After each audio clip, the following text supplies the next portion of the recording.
ఓవైపు కఠిన visa నిబంధనలతో America పొమ్మంటోంది. కానీ ఇదే టైంలో మరో అగ్రరాజ్యం రష్యా 3 ఏళ్ల తాత్కాలిక లేదా శాశ్వత నివాసం ప్రాతిపదికన విదేశీయులకు స్వాగతం పలుకుతోంది. విదేశీ వృత్తి నిపుణులను ఆకర్షించడానికి భారత్ రష్యా మొబిలిటీ ఒప్పందాన్ని బలోపేతం చేయడానికి రష్యా ప్రభుత్వం ఓ సరికొత్త వీసా కార్యక్రమాన్ని ప్రకటించింది.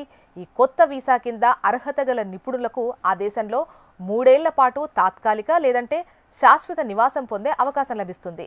రష్యా అధ్యక్షుడు పుతిన్ ఈ కార్యక్రమానికి సంబంధించిన ఉత్తర్వులపై సంతకాలు చేశారు. ఈ కొత్త వీసా కార్యక్రమం వచ్చే ఏడాది ఏప్రిల్ 15 నుంచి అమలులోకి రానున్నట్లు అధికారులు తెలిపారు. ఈ వీసాలను సైన్స్, ఆర్థిక, పారిశ్రామిక, విద్య, సాంస్కృతిక, వ్యాపార, క్రీడలు వంటి పలు కీలక రంగాల్లోని నిపుణులైన విదేశీయులకు వారి కుటుంబ సభ్యులకు జారీ చేస్తారు. ఈ వీసా వల్ల అర్హులైన నిపుణులు రష్యాలో 3 ఏళ్ల పాటు తాత్కాలిక లేదంటే శాశ్వత నివాసం కోసం అప్లై చేసుకోవచ్చు. వలస కోటాతో సంబంధం లేకుండా రష్యా భాషకు సంబంధించిన పరీక్షలో ఉత్తీర్ణత సాధించకపోయినా తాత్కాలిక నివాసం కోసం దరఖాస్తు చేసుకోవడానికి వీలు కల్పిస్తారు. ప్రధాన దరఖాస్తుదారుతో పాటు వారి కుటుంబ సభ్యులకు కూడా ఈ ప్రయోజనం ఉంటుంది. అభ్యర్థులు ముందుగా ఏజెన్సీల్లో వీసా కోసం దరఖాస్తు చేసుకుంటే అర్హులు అవునో కాదో అధికారులు గుర్తించి ఏజెన్సీల ద్వారా 1 సంవత్సరం పాటు వీసా చెల్లుబాటు అయ్యేలా చేస్తారు.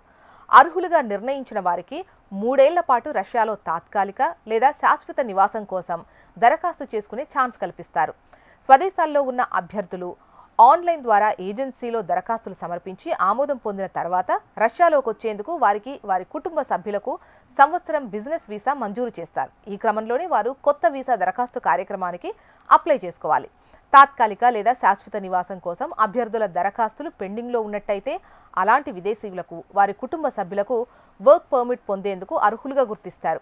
ఈ దరఖాస్తులను ఇమ్మిగ్రేషన్ అధికారులు కేవలం 30 రోజుల్లోపే ప్రాసెస్ చేస్తారు. ఈ కొత్త వీసా కార్యక్రమం రష్యాకు అంతర్జాతీయ నైపుణ్యాన్ని ఆకర్షించడంలో, కీలక రంగాల్లో వృద్ధిని సాధించడంలో సహాయపడుతుందని వారు భావిస్తున్నారు.